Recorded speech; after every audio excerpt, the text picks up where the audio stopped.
A former White House official details a key tactic used by the Chinese Communist Party. It's partially responsible for the U.S. trade deficit. NTD's Don Ma has more. One of the first things I would say is don't fall into a negotiation trap. Former Deputy National Security Advisor Matthew Puttinger warns the new U.S. administration on Wednesday. Puttinger's former role was central to shaping then-President Trump's China policy. He reveals Beijing has been using this negotiation trap on the U.S. for 20 years.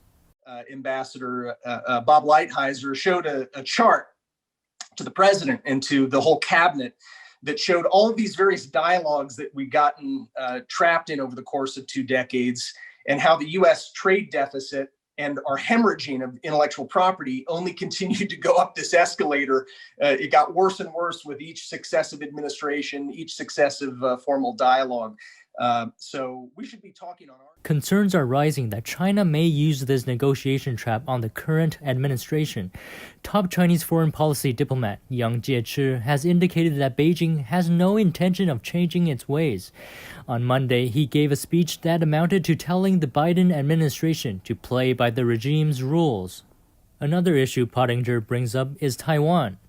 The people of Taiwan need to understand how significant and dangerous the situation's getting. And that's no fault of their leadership. That is all about Beijing. There are things that they're going to have to do to prepare for war in order to hopefully deter war.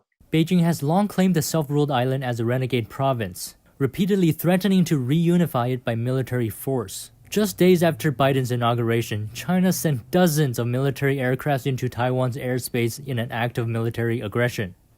The former advisor also talked about a fact sheet, one that seems to indicate that the CCP, or Chinese Communist Party, virus originated inside the Wuhan Institute of Virology.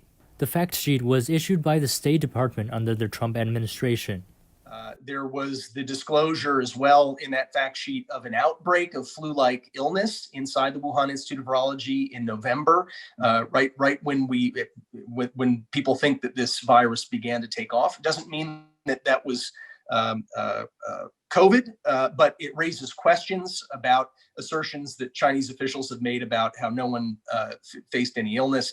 So, Puttinger says the fact sheet has been, quote, very carefully vetted by officials across health and human services departments, top intelligence leadership, and the White House. His remarks came during a virtual online panel. It was hosted by Florida International University's School of International and Public Affairs.